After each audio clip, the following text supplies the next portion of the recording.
Assalamualaikum warahmatullahi wabarakatuh. Selamat datang di perjalanan waktu yang akan membawa Anda menyusuri jejak sejarah yang kaya dan penuh warna. Inilah kisah Cirebon dan sekitarnya. Cirebon bukan sekadar kota kecil di utara Jawa, ia adalah simpul peradaban yang menyimpan cerita besar. Siapkan diri Anda untuk menjelajahi warisan leluhur, misteri masa lampau, dan fakta-fakta mengejutkan yang mungkin belum pernah Anda dengar sebelumnya. Mari kita mulai kisahnya.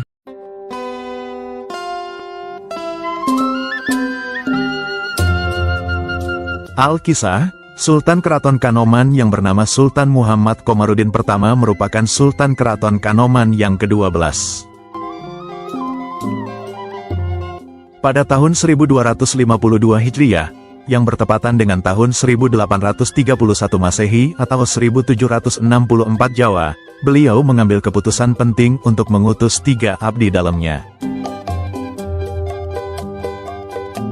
Tujuan utama dari pengutusan ini adalah untuk menjangkau daerah-daerah yang belum memiliki nama dan pemimpin, khususnya di wilayah Indramayu. Ketiga abdi dalam yang dipilih oleh Sultan Muhammad Komarudin pertama adalah Pangeran Mangkunegara, Pangeran Said, dan anak Pangeran Said yang bernama Raden Rumpangat. Mereka diberi tugas untuk menjelajahi daerah yang belum terjamah dan memberikan identitas serta kepemimpinan yang jelas. Daerah yang dituju oleh mereka terletak di wilayah Indramayu, tepatnya di daerah yang tanahnya agak tinggi dan dipenuhi oleh pohon-pohon rangdu alas yang besar dan rindang.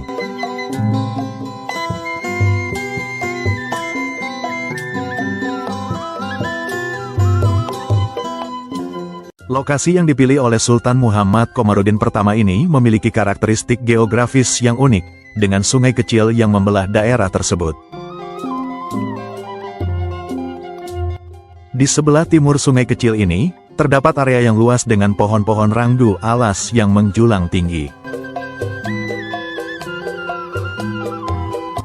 Sementara itu, di sebelah barat sungai kecil tersebut, sudah ada sebuah daerah yang diberi nama Banjar, oleh Pangeran Suryanegara, adik Sultan Sepuh Hasyafiuddin Matangaji. Daerah Banjar ini dikenal karena banyaknya pohon tenggulun berduri yang tumbuh di sana. Pangeran Said dan rombongannya diberi instruksi yang jelas oleh Sultan Muhammad Komarudin I. Mereka diminta untuk menjalankan tugas dengan baik dan memberikan laporan kepada Sultan setelah mereka berhasil menyelesaikan misi mereka. Sultan berharap bahwa daerah yang belum memiliki nama dan pemimpin ini dapat segera terjamah dan berkembang di bawah kepemimpinan yang baru.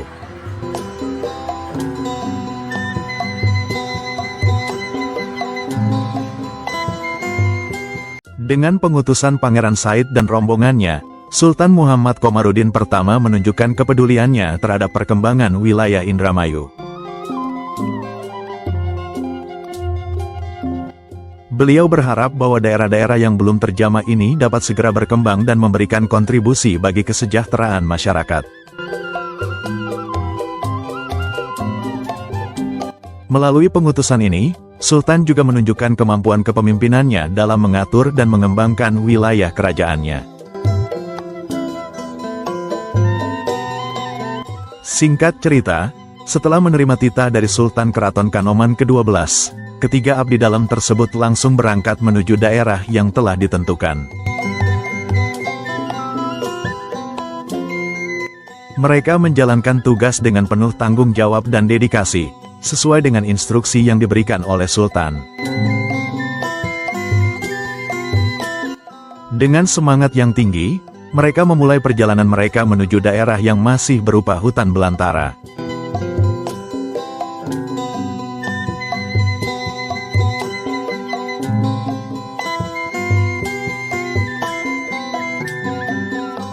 Setelah menempuh perjalanan yang cukup panjang, mereka akhirnya tiba di daerah yang tanahnya agak tinggi dan dipenuhi oleh pohon-pohon rangdu alas yang besar-besar. Daerah ini masih sangat alami dan belum banyak disentuh oleh peradaban manusia. Meskipun demikian, terdapat beberapa penduduk yang telah menetap di daerah ini, yaitu dua pasang kepala keluarga yang hidup sederhana di tengah hutan belantara. Kedua pasang kepala keluarga tersebut adalah Ki Suleman dan istrinya Nyai Tarimpan, serta Ki Turobi dan istrinya Nyai Waryem. Mereka hidup dengan cara yang sederhana dan harmonis dengan alam sekitar.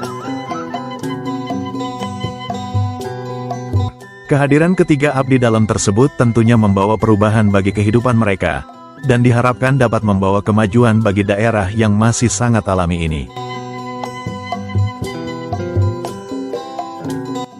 Dengan demikian, daerah ini dapat berkembang dan menjadi lebih baik di bawah kepemimpinan yang baru.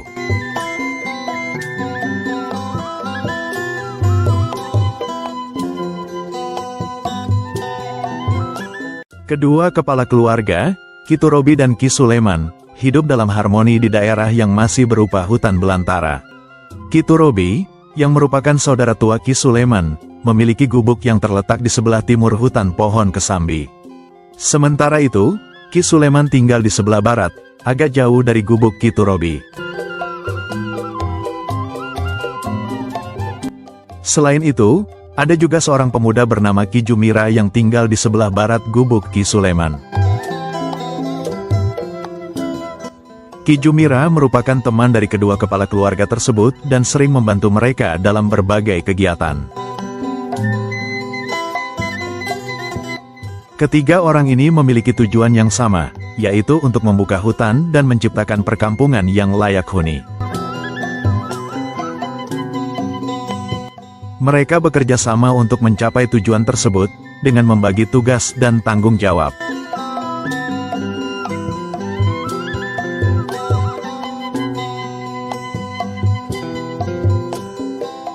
Setiap 3 hari, Ki Suleman dan istrinya, serta Ki Jumira, melakukan aktivitas membabat hutan ke arah barat.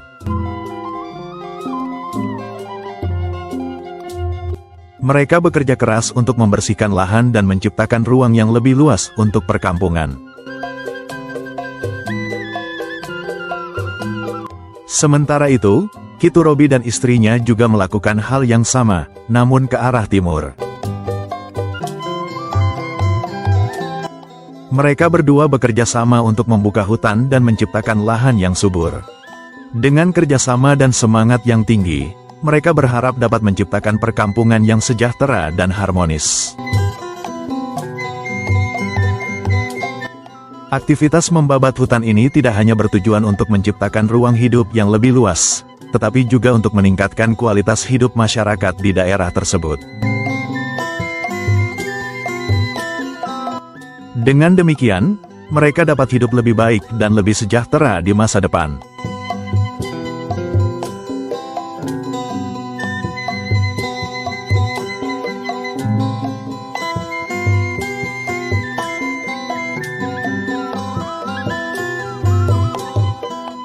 Singkat cerita, Ki Turobi memiliki kebiasaan untuk mengejek adiknya, Ki Suleman, tentang kemalasannya.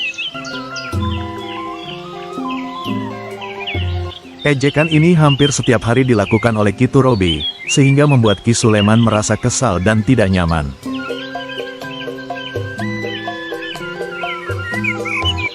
Suatu hari, kesabaran Ki Suleman habis dan dia tidak bisa menahan amarahnya lagi.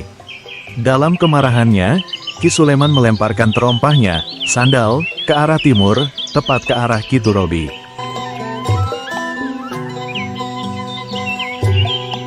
Namun, lemparan tersebut tidak mengenai Ki Turobi, melainkan jatuh ke suatu tempat yang jauh.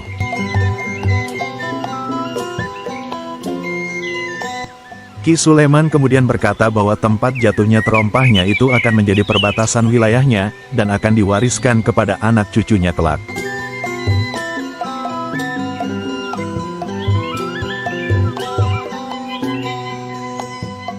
Terompah yang dilemparkan Ki Suleman ternyata jatuh di suatu tempat yang kemudian menjadi seperti sumur, dengan air yang jernih dan segar.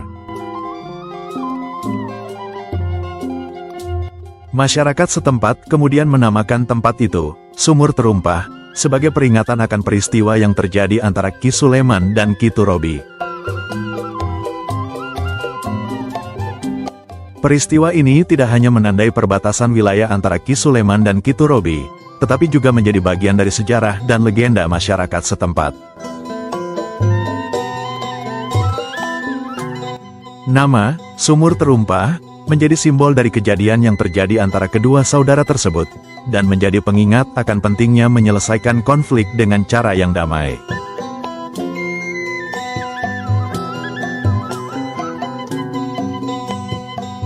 Dengan demikian, Sumur Terumpah menjadi sebuah tempat yang memiliki makna dan nilai sejarah yang tinggi bagi masyarakat setempat.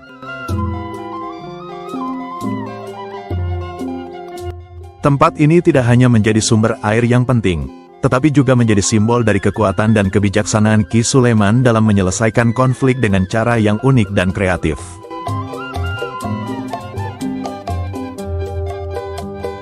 Singkat cerita, ketiga utusan Sultan Keraton yang bernama Pangeran Mangkunegara, Pangeran Said, dan anaknya Raden Rumpangat, akhirnya tiba di daerah yang dituju. Mereka melakukan perjalanan yang cukup panjang untuk mencapai daerah tersebut, dan setelah tiba, mereka memutuskan untuk melanjutkan perjalanan ke arah barat.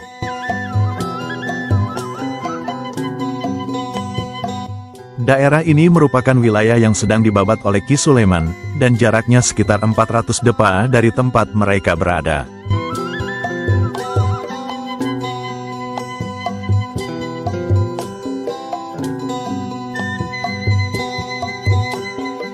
Ketiga utusan tersebut kemudian melanjutkan perjalanan ke arah barat, dan setelah menempuh jarak yang cukup jauh, mereka tiba di suatu tempat yang tanahnya agak tinggi.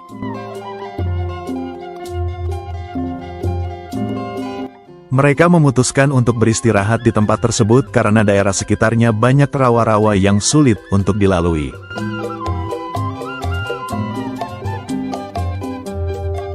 Dengan beristirahat, mereka dapat memulihkan tenaga dan mengamati keadaan sekitar. Sambil beristirahat, Pangeran Mangkunegara mengamati keadaan sekitar dan memperhatikan potensi daerah tersebut.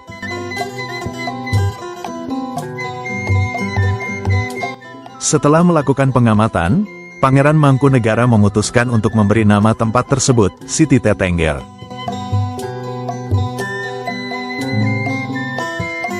Nama ini diberikan karena tanahnya yang agak tinggi dan strategis, sehingga dapat menjadi penanda atau tetengger bagi daerah sekitarnya.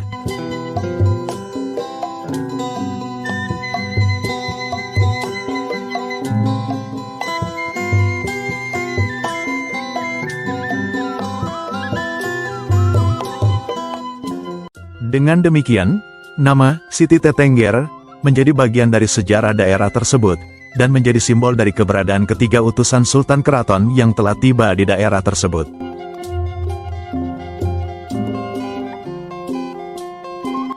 Nama ini juga menjadi pengingat akan peran penting Pangeran Mangkunegara dalam menamai dan mengidentifikasi daerah-daerah yang mereka kunjungi. Pangeran Mangkunegara menghabiskan malamnya dengan bertafakur, memikirkan tentang daerah yang mereka kunjungi dan penduduknya.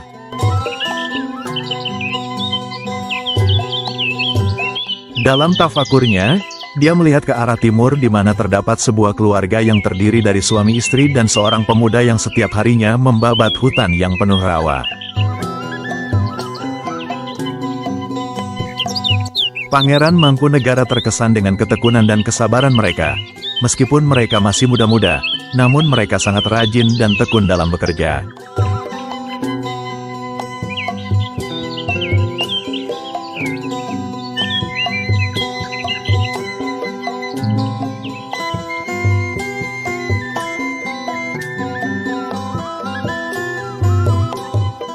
Pangeran Mangkunegara merasa kagum dengan semangat dan dedikasi yang dimiliki oleh keluarga tersebut.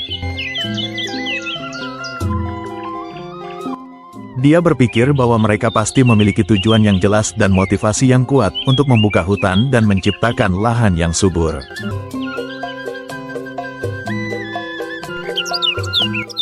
Dengan rasa hormat dan kagum, Pangeran Mangkunegara memutuskan untuk mengunjungi mereka di pagi hari. Di pagi harinya, Pangeran Mangkunegara bersama Pangeran Said dan Raden Rumpangat menuju tempat keluarga tersebut yang sedang membabat hutan.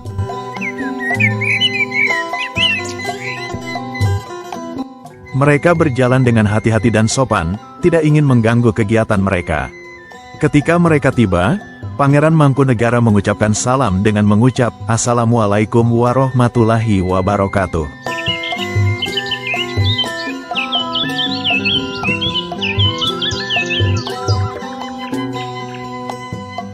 Ketiga orang yang sedang membabat hutan tersebut sangat terkejut ketika mendengar suara yang menghampiri mereka.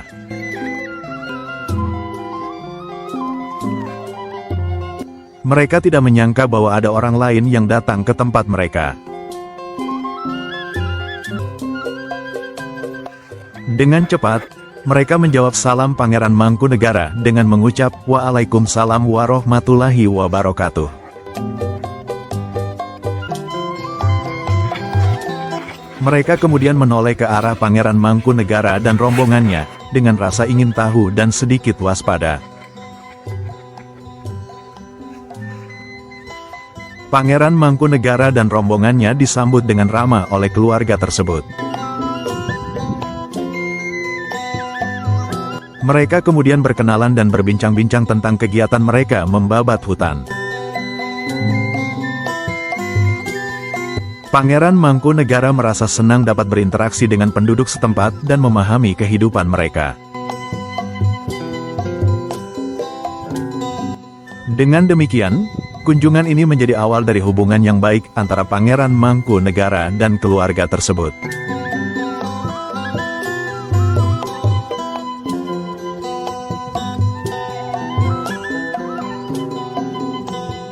Pangeran Mangkunegara memulai percakapan dengan mengucapkan kata-kata yang sopan dan ramah.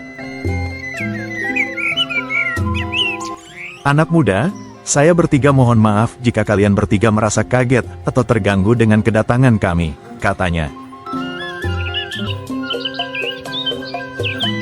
Dia ingin memastikan bahwa mereka tidak merasa terganggu dengan kehadiran mereka.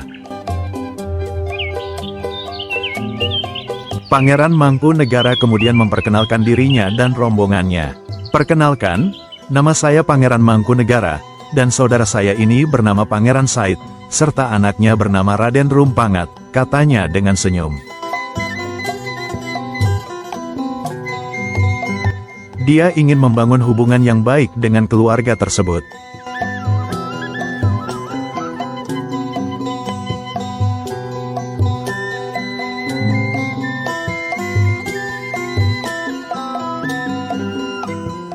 Pangeran Mangkunegara menjelaskan tujuan kedatangan mereka ke daerah tersebut. "Kami bertiga diutus oleh Sultan Kanoman untuk menyebarkan agama Islam di daerah ini," katanya.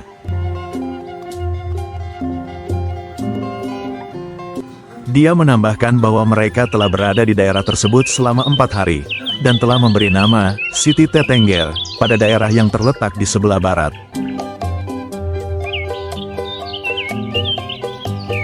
Pangeran Mangkunegara kemudian meminta keluarga tersebut untuk memperkenalkan diri. "Mohon maaf, anak muda, kalian bertiga siapa namanya dan apakah asli penduduk daerah sini?" katanya dengan rasa ingin tahu.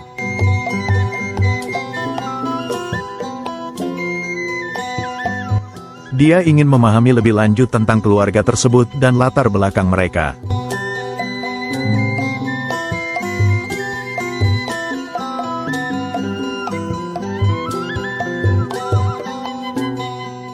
Dengan pertanyaan tersebut, Pangeran Mangkunegara menunjukkan kesopanan dan rasa hormatnya terhadap keluarga tersebut.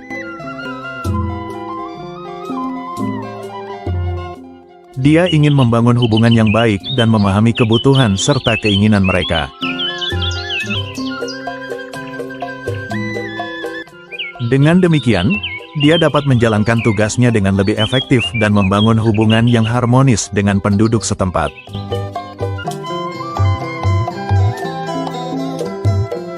Ki Suleman menjawab dengan penuh hormat, "Mohon ampun, Pegusten." Ketiganya langsung melakukan sungkem kepada ketiga utusan dari Keraton Kanoman sebagai tanda hormat dan kesopanan.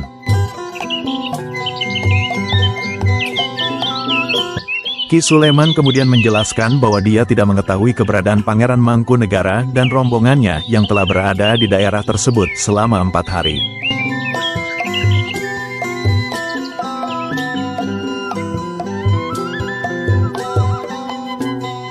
Ki Suleman memperkenalkan dirinya dan keluarganya dengan sopan. "Mohon maaf, Pegusten, saya bernama Ki Suleman, dan istri saya bernama Nyai Tarimpan," katanya. Dia juga memperkenalkan teman mereka, Ki Jumira, yang ikut serta dalam membabat hutan.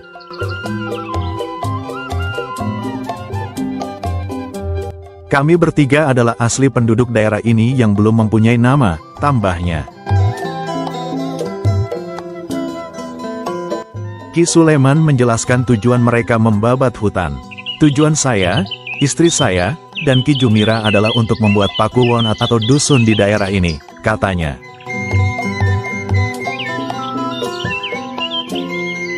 Mereka ingin menciptakan tempat yang layak huni dan dapat menjadi tujuan bagi orang lain di kemudian hari.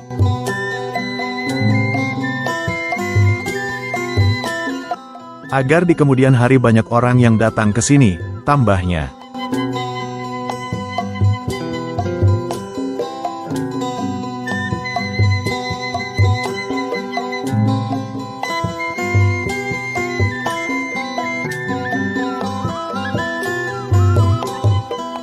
Dengan penjelasan tersebut, Ki Suleman menunjukkan kesungguhan dan semangatnya dalam membangun daerah tersebut.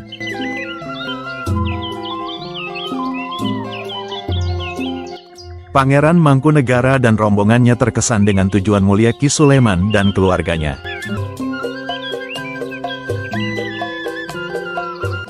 Mereka merasa bahwa Ki Suleman dan keluarganya adalah orang-orang yang berpotensi dan dapat diajak bekerja sama.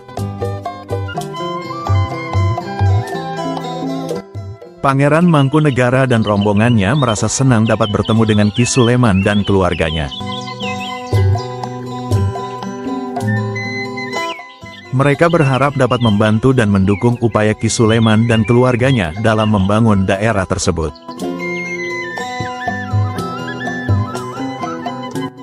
Dengan demikian, mereka dapat menciptakan hubungan yang baik dan harmonis dengan penduduk setempat.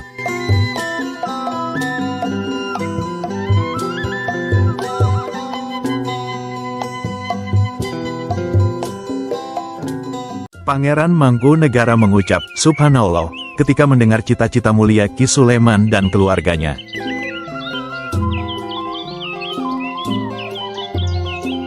"Sangat mulia sekali kalian bertiga memiliki cita-cita seperti itu," katanya dengan penuh kagum.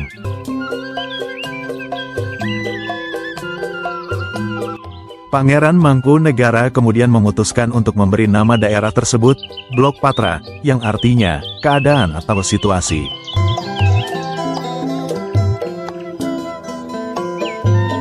Nama ini dipilih karena daerah tersebut masih dalam proses pembangunan dan memiliki potensi besar untuk menjadi tempat yang makmur.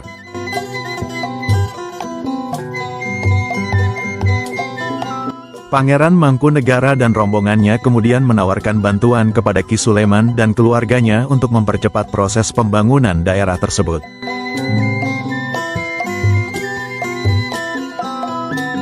"Sekarang kami bertiga akan membantu panjenengan agar cepat menjadi hamparan luas dan bisa ditanami padi dan palawija," katanya.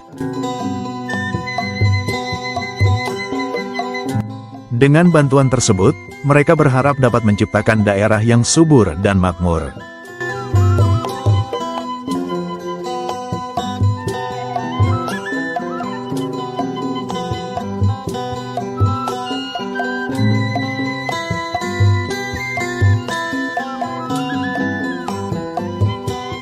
Hari itu juga, Pangeran Mangkunegara dan rombongannya langsung membantu Ki Suleman dan keluarganya membabat hutan yang penuh rawa.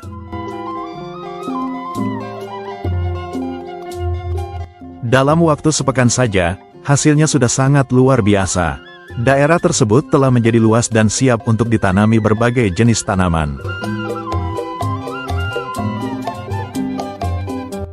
Pangeran Mangkunegara sangat puas dengan kemajuan yang telah dicapai. Pangeran Mangkunegara kemudian memberi nama daerah yang telah dikembangkan tersebut, Tegalron, yang artinya, tanah yang luas. Nama ini dipilih karena daerah tersebut telah menjadi sangat luas dan subur setelah proses pembangunan.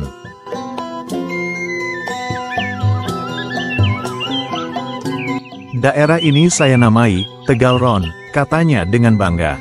Dengan demikian, daerah tersebut telah memiliki identitas yang jelas dan siap untuk menjadi tempat yang makmur dan sejahtera.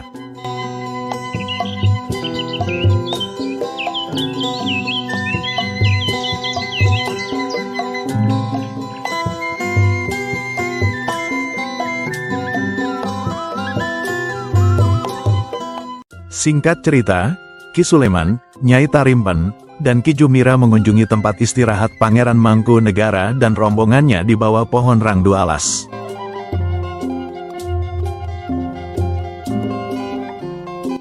Ki Suleman mengucapkan salam dengan mengucap, "Assalamualaikum warahmatullahi wabarakatuh." Pangeran Mangkunegara dan rombongannya menjawab salam dengan mengucap, "Waalaikumsalam warahmatullahi wabarakatuh."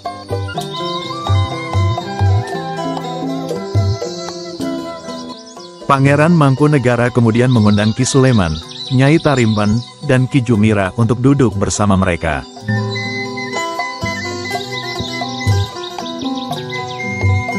"Sini duduk bersama kami bertiga," katanya dengan ramah. Mereka semua duduk bersama dan mengobrol panjang tentang berbagai hal.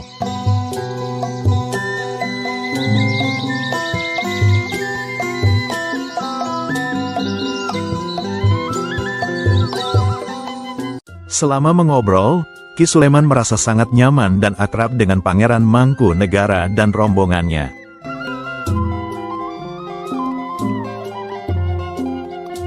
Dia kemudian meminta maaf atas kelancangannya dan mengemukakan sebuah permohonan. "Pegusten, sebelumnya saya mohon maaf yang sebesar-besarnya kalau diri kami sangat lancang," katanya dengan sopan.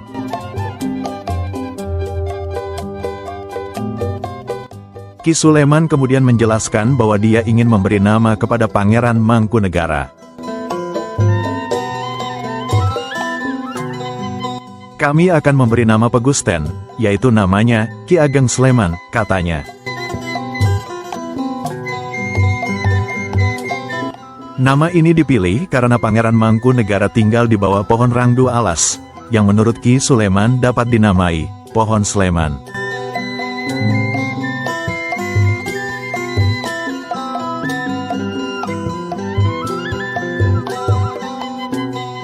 Pangeran Mangkunegara terkesan dengan permohonan Ki Suleman dan merasa terhormat dengan nama yang diberikan.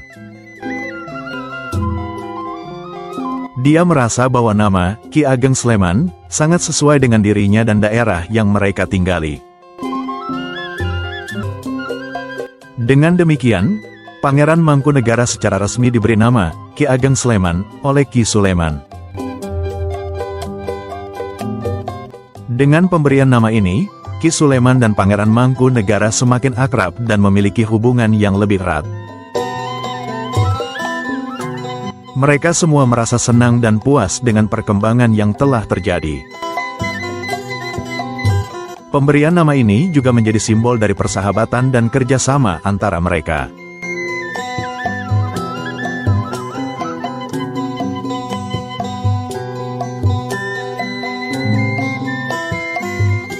Pangeran Mangkunegara mengucapkan terima kasih kepada Ki Suleman atas pemberian nama Ki Ageng Sleman. "Saya mengucapkan terima kasih, Ki Suleman, atas diberi jenengan Ki Ageng Sleman," katanya dengan rasa hormat. Dia merasa terhormat dengan nama yang diberikan dan percaya bahwa nama tersebut sangat sesuai dengan dirinya. Ki Ageng Sleman kemudian menjelaskan tentang pohon rangdu alas yang tumbuh di daerah tersebut. "Betul, Ki, pohon rangdu alas itu asli namanya Pohon Sleman," katanya. Dia menjelaskan bahwa pohon tersebut tumbuh banyak di hutan dan dikenal sebagai pohon rangdu alas karena mirip dengan pohon rangdu yang menghasilkan kapuk.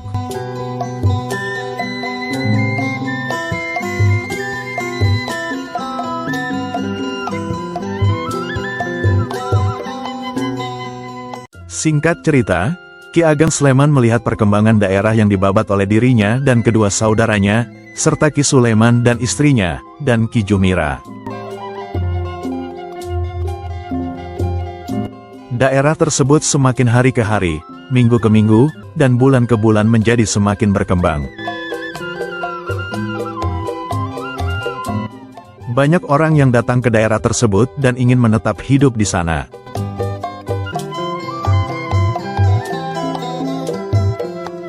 Ki Ageng Sleman merasa senang melihat perkembangan daerah tersebut.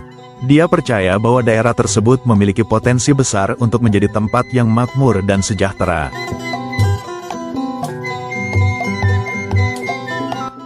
Dengan kerjasama dan semangat yang tinggi, Ki Ageng Sleman dan penduduk setempat dapat menciptakan daerah yang indah dan nyaman untuk dihuni.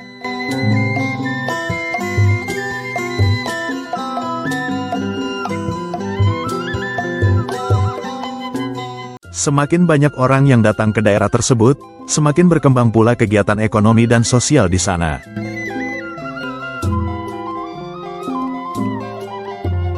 Ki Ageng Sleman dan penduduk setempat bekerja sama untuk menciptakan daerah yang harmonis dan sejahtera. Dengan demikian, daerah tersebut menjadi tempat yang ideal untuk hidup dan berkembang. Pangeran Mangkunegara memikirkan daerah yang dihuni oleh rakyatnya. Dia melihat bahwa daerah tersebut semakin maju dan berkembang dari hari ke hari, bulan ke bulan. Pangeran Mangkunegara merasa bangga dengan kemajuan yang telah dicapai oleh rakyatnya dan ingin terus meningkatkan kualitas hidup mereka.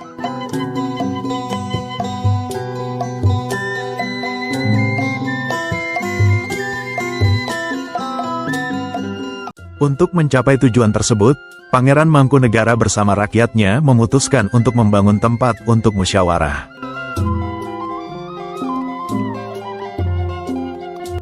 Bangunan tersebut akan digunakan sebagai wadah untuk menampung keinginan dan masukan rakyat tentang daerahnya.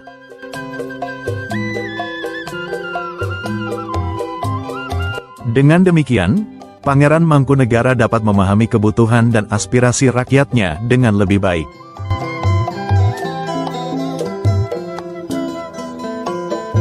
Setelah tempat musyawarah selesai dibangun, Pangeran Mangkunegara mengumpulkan rakyat yang berada di daerahnya.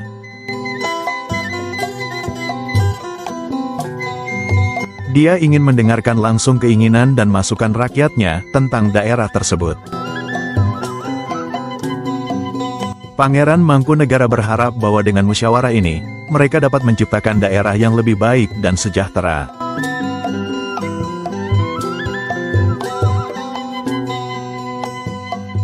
Pangeran Mangkunegara kemudian memulai musyawarah dengan mengucapkan salam. "Rakyatku yang terhormat, Assalamualaikum warahmatullahi wabarakatuh," katanya dengan suara yang lantang dan sopan. Seluruh rakyat yang berkumpul menjawab salam dengan serempak, "Waalaikumsalam warahmatullahi wabarakatuh."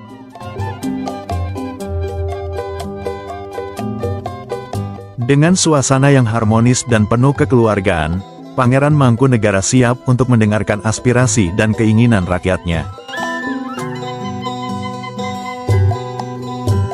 Dia berharap bahwa musyawarah ini dapat menjadi langkah awal untuk menciptakan daerah yang lebih baik dan sejahtera bagi seluruh rakyatnya.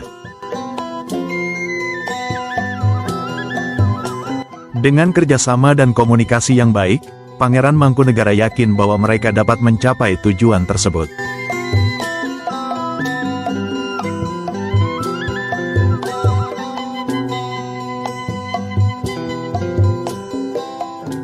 Pangeran Mangkunegara melanjutkan pembicaraannya dengan rakyat yang berkumpul. "Rakyat semua, daerah ini belum ada namanya juga pemimpinnya," katanya.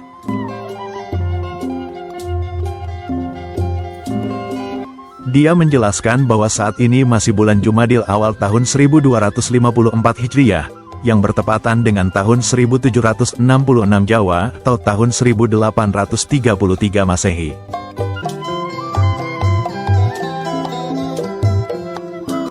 Pangeran Mangkunegara merasa bahwa sudah saatnya untuk memberi nama daerah tersebut dan menentukan pemimpinnya.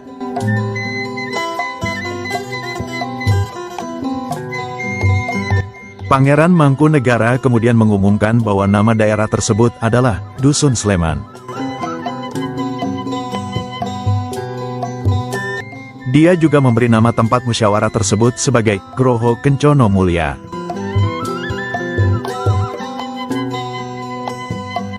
Nama-nama tersebut dipilih dengan harapan bahwa daerah tersebut dapat menjadi tempat yang makmur dan sejahtera bagi seluruh rakyatnya.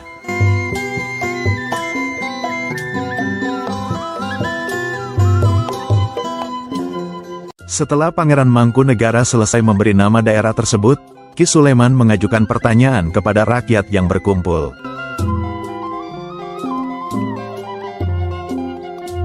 Rakyat semua, Dusun Sleman ini setuju tidak yang menjadi pemimpinnya Pegusten Pangeran Mangkunegara alias Ki Ageng Sleman?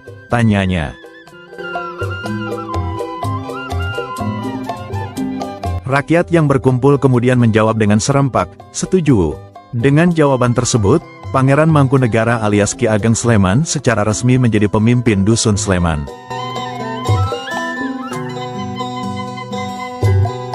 Rakyat yang berkumpul merasa senang dan puas dengan keputusan tersebut. Mereka percaya bahwa Pangeran Mangkunegara memiliki kemampuan dan integritas untuk memimpin daerah tersebut menjadi lebih baik dan sejahtera.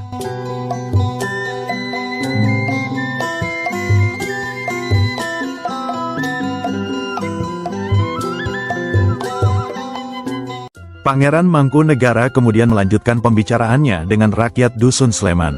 Rakyat Dusun Sleman yang saya cintai, karena panjenengan semua menunjuk saya sebagai pemimpin di Dusun Sleman, dengan mengucap Bismillahirrahmanirrahim dan dengan izin Gusti Allah Subhanahu wa Ta'ala, saya siap menjadi pemimpin di Dusun Sleman ini, katanya dengan penuh rasa syukur dan tanggung jawab.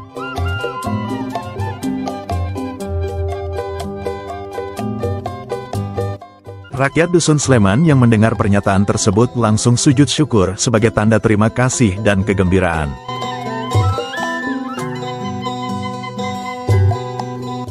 Mereka merasa bahagia dan puas dengan keputusan Pangeran Mangkunegara untuk menjadi pemimpin mereka.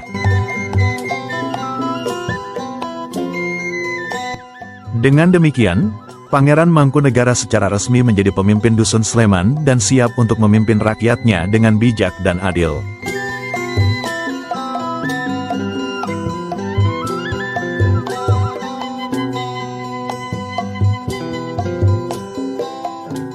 Pangeran Mangkunegara kemudian berpaling kepada Pangeran Said dan meminta maaf atas keputusan yang telah diambil.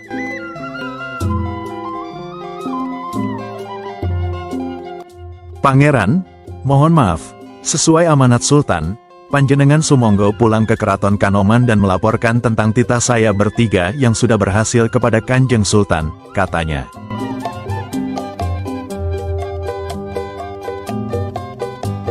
Pangeran Said memahami keputusan tersebut dan siap untuk kembali ke Keraton Kanoman.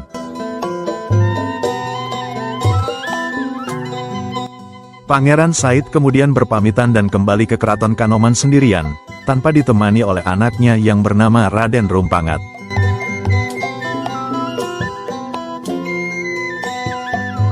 Dia akan melaporkan kepada Sultan tentang keberhasilan misi mereka di Dusun Sleman dan keputusan Pangeran Mangkunegara untuk menjadi pemimpin di sana.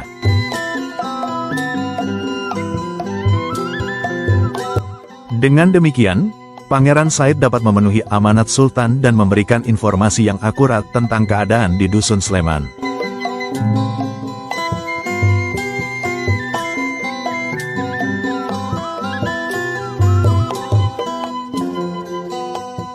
Singkat cerita, Pangeran Mangkunegara di hari itu juga langsung menunjuk orang-orang untuk membantu dalam mengurus Dusun Sleman.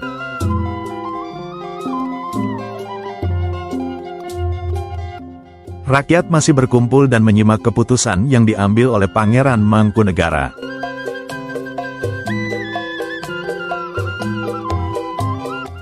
Dia menunjuk Raden Rumpangat sebagai wakilnya dan memberinya nama Ki Kliwon.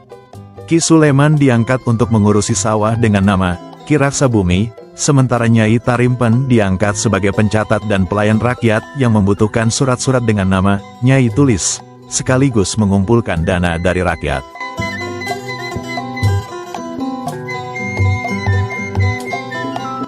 Pangeran Mangkunegara juga menunjuk Ki Demang untuk mengurusi keamanan di Dusun Sleman dengan nama Ki Lurah. Selain itu, Ki Jumira diangkat untuk mengurusi urusan pernikahan dan kematian dengan nama Ki Lebe.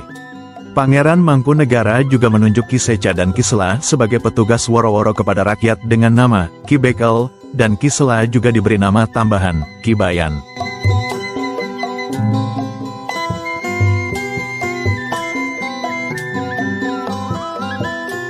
Dengan penunjukan tersebut, Pangeran Mangkunegara berharap bahwa Dusun Sleman dapat berjalan dengan lancar dan teratur.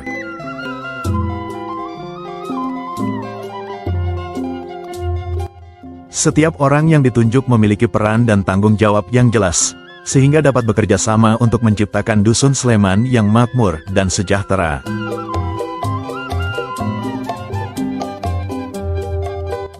Pangeran Mangkunegara percaya bahwa dengan kerjasama dan dedikasi yang tinggi, Dusun Sleman dapat menjadi contoh bagi daerah lainnya.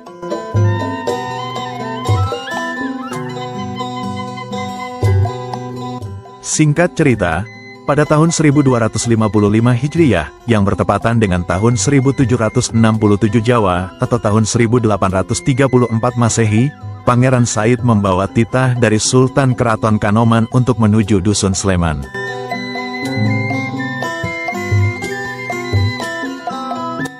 Tujuan utama dari kunjungan ini adalah untuk menaikkan status Dusun Sleman menjadi sebuah desa dengan nama Desa Sleman.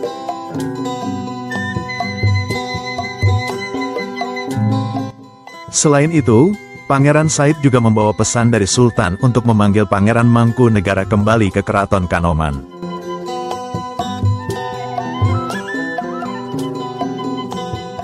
Pangeran Mangkunegara kemudian menyerahkan kepemimpinan Desa Sleman kepada Raden Rumpangat, yang kemudian diberi nama Ki Kuwu Sleman, sebagai kuwu pertama di Desa Sleman.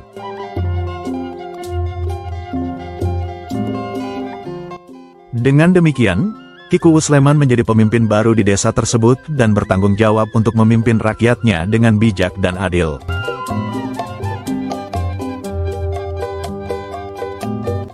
Pangeran Mangkunegara merasa yakin bahwa Ki Kuwu Sleman dapat menjalankan tugasnya dengan baik dan memajukan Desa Sleman.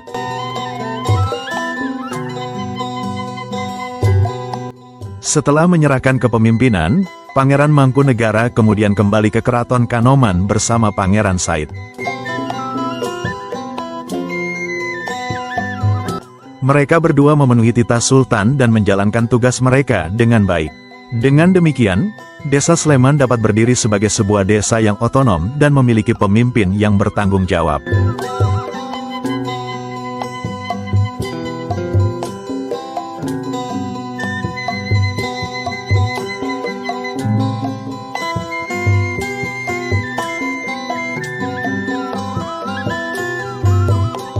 Desa Sleman kemudian berkembang dan dimekarkan menjadi dua desa, yaitu Desa Sleman Lor, yang terbentuk pada tanggal 30 September tahun 1982 melalui keputusan Bupati Indramayu nomor 8 PEM 002 3.1 Sek 81 tanggal 30 September tahun 1982.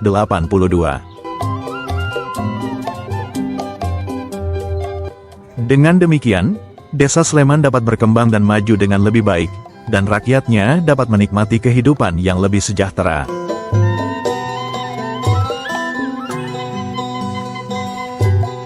Makam Buyut Sleman, yang terletak di Desa Sleman, Kecamatan Sliyek, Kabupaten Indramayu, memiliki sejarah yang kaya dan panjang.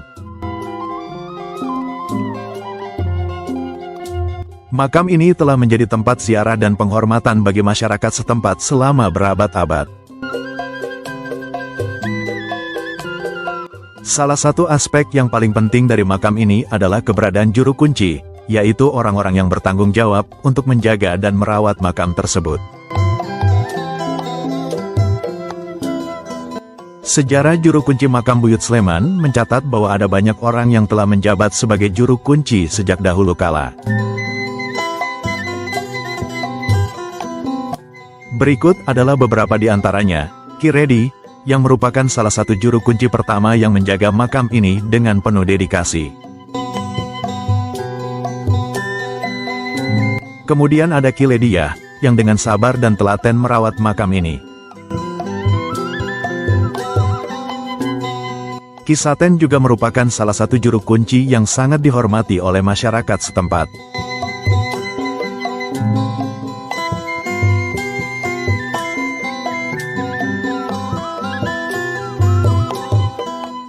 Selain itu, ada juga Ki Redijem, Ki Luwih, Ki Sanggit, Ki Bandot, Ki Jatim, Ki Maat, Ki Kasiem, Ki Sawit, Ki Nawan, Ki Rarpat, dan Ki Dasin, yang semuanya telah berkontribusi dalam menjaga dan merawat makam ini. Dan saat ini, juru kunci makam Buyut Sleman dijabat oleh Ki Rusbani, yang dengan penuh tanggung jawab dan dedikasi menjaga makam ini agar tetap terjaga dengan baik. Makam Buyut Sleman bukan hanya sekedar tempat pemakaman, tetapi juga merupakan simbol sejarah dan budaya yang sangat penting bagi masyarakat setempat. Dengan adanya juru kunci yang bertugas menjaga dan merawat makam ini, masyarakat dapat terus menghormati dan mengenang leluhur mereka dengan baik.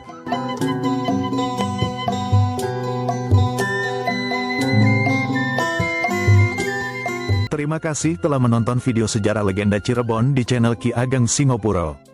Jika Anda menikmati konten Ki Ageng Singopuro dan ingin melihat lebih banyak cerita menarik tentang sejarah dan legenda Cirebon, saya sangat menghargai jika Anda bisa memberikan like, komentar, dan subscribe channel Ki Ageng Singopuro. Dengan like dan subscribe, Anda akan menjadi bagian dari komunitas pecinta sejarah Cirebon yang terus berkembang. Mari kita terus melestarikan dan membagikan pengetahuan tentang sejarah dan legenda Cirebon bersama-sama.